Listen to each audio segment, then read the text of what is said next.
Assalamualaikum warahmatullahi wabarakatuh. Selamat siang kepada Pak Hendra. Sebelumnya terima kasih atas kesempatan yang telah diberikan. Di sini kami dari kelompok 23. Perkenalkan, nama saya Rehat Rengsa Tanzil dengan NIM 187241030 dan saya Sabita Syahri dengan NIM 187241018. Di sini kami akan mempresentasikan mengenai analisis sentimen Twitter terhadap perlindungan data pribadi. Baiklah, kita mulai dulu dari pendahuluannya. Di mana perlindungan data pribadi merupakan hak asasi manusia yang wajib dilindungi oleh negara. Digitalisasi data merupakan tuntutan dan tantangan dalam kemajuan informasi. Upaya dalam perlindungan data pribadi pada dasarnya dilaksanakan melalui instrumen kepastian hukum berupa regulasi yang mengatur sebuah sistem agar terwujud sistem yang kuat dalam melindungi cybercrime. Berbagai regulasi telah ada dalam tatanan hukum di Indonesia. Meskipun demikian, masih terdapat banyak kasus kebocoran data pribadi masyarakat Indonesia. Oleh karena itu, tujuan dari presentasi kami adalah untuk menggambarkan kondisi perlindungan data pribadi di Indonesia dan menganalisis kasus kebocoran data yang dideteksi dalam Twitter pada periode 1 Juli 2021 hingga 29 September 2022. Selanjutnya, yaitu adalah landasan teorinya, di mana Twitter atau yang sekarang dikenal sebagai X adalah sebuah layanan jaringan sosial dan juga microblog yang memungkinkan penggunanya berkirim dan membaca pesan yang tidak lebih dari 280 karakter yang disebut sebagai tweet. Sebelumnya, pesan di Twitter hanya sampai 140 karakter, tapi pada tanggal 7 November 2017 ditambahkan menjadi 280 karakter. Twitter sendiri didirikan pada 21 Maret 2006 oleh Jack Dorsey, Noah Glass, Wilson, dan Evan Williams. Sosial media Twitter sendiri dirilis pada publik pada tanggal 15 Juli 2006. Maskarnya berada di San Francisco, California, Amerika Serikat. Oke, masuk ke studi kasus. Jadi di sini akan menjelaskan mengenai apa sih yang sebenarnya terjadi dalam kasus ini. Jadi latar belakangnya itu pada tahun 2021, Twitter atau yang sekarang dikenal dengan X itu menggunakan sistem API atau Application Programming Interface yang memiliki celah keamanan atau bug. Nah, celah ini memungkinkan pihak tertentu untuk mengumpulkan data pengguna Twitter secara ilegal. Meskipun Twitter telah memperbarui sistem API-nya pada Januari kemarin tahun 2022, data yang telah dikumpulkan sebelumnya itu masih dapat disalahgunakan.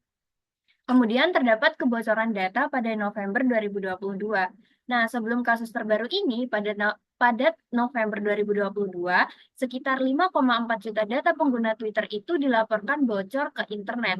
Nah, data yang bocor itu meliputi yang pertama ada username Twitter, yang kedua alamat email, yang ketiga nomor telepon terdaftar, dan yang keempat informasi profil lainnya.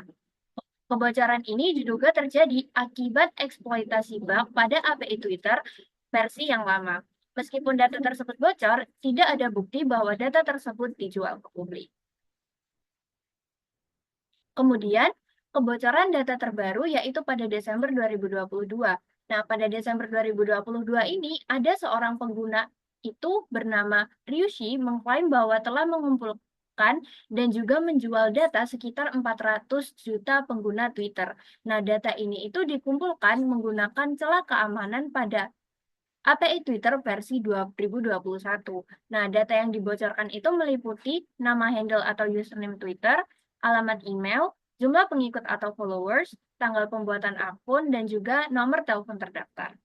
Nah, Ryushi ini itu membagikan sampel data beberapa pengguna terkenal seperti Sundar Pichai yang merupakan CEO dari Alphabet dan Google, Donald Trump yang merupakan mantan Presiden Amerika Serikat, Charlie Puth yang merupakan seorang musisi, dan perusahaan atau institusi seperti SpaceX, NBA, WHO, dan juga CBS Media. Nah, di sini selanjutnya ada tuntutan dan juga ancaman dari Ryushi. Nah, di sini itu Ryushi memeras Twitter dengan meminta uang tebusan sekitar 3,1 miliar rupiah. Selain itu, Ryushi juga mengancam bahwa Twitter bisa didenda oleh otoritas Eropa terkait kebocoran data ini jika tidak memenuhi tuntutannya. Nah, kemudian tanggapan dari Twitter sendiri itu, hingga saat ini Twitter itu belum memberikan pernyataan resmi mengenai kebenaran dari kebocoran data ini. Namun, peneliti keamanan cyber independen, Alon Gal dari Hudson Rock, mengonfirmasi bahwa beberapa data yang dibocorkan Rishi ini itu asli. Selanjutnya adalah hasil dan pembahasan.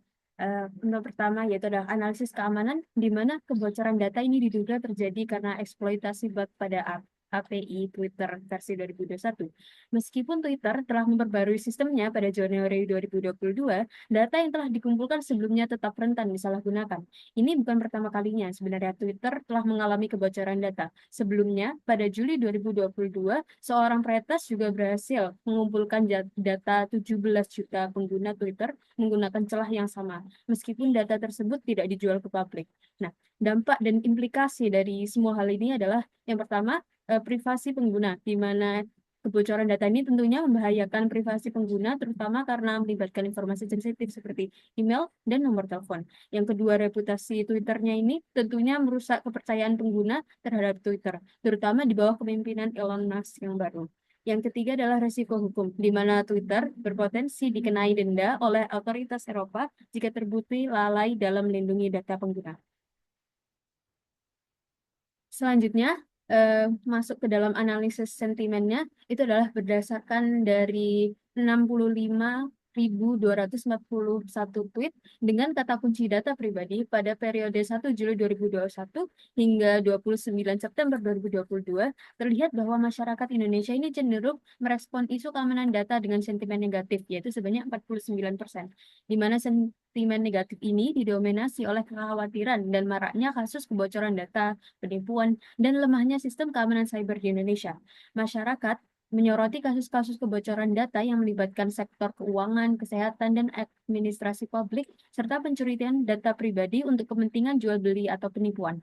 Sentimen positifnya sebanyak 21,2% muncul sebagai respon terhadap upaya pemerintah dan institusi dalam meningkatkan keamanan data, seperti peluncuran Kaltim CSIRT oleh Badan Cyber dan Seni Negara atau BSSN, serta klarifikasi cepat dari Kominfo dan bank seperti BCA terkait penipuan data. Namun, sentimen positif ini malah kalah dominan dibandingkan dengan sentimen negatif, menunjukkan bahwa masyarakat masih merasa kurang terlindungi dalam hal keamanan data pribadi.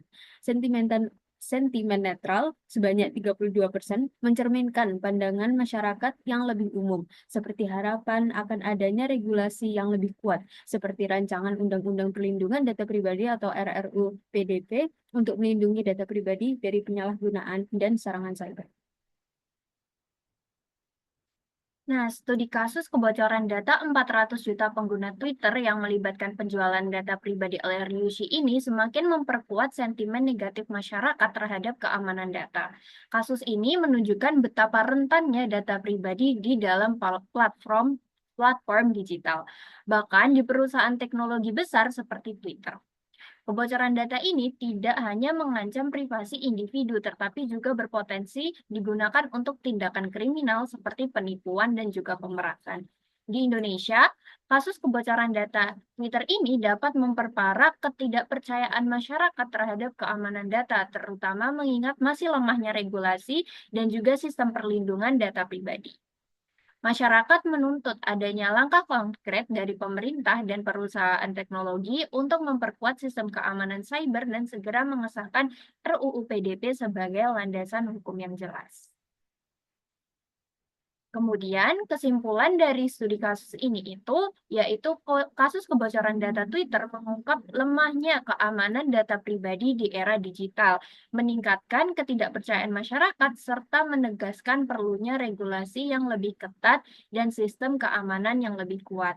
Nah, opini dari kami, pemerintah itu harus segera mengesahkan regulasi perlindungan data pribadi. Perusahaan teknologi wajib meningkatkan keamanan sistemnya secara proaktif dan masyarakat juga perlu lebih waspada dalam menjaga privasi data agar tidak mudah disalahgunakan oleh pihak tak bertanggung jawab.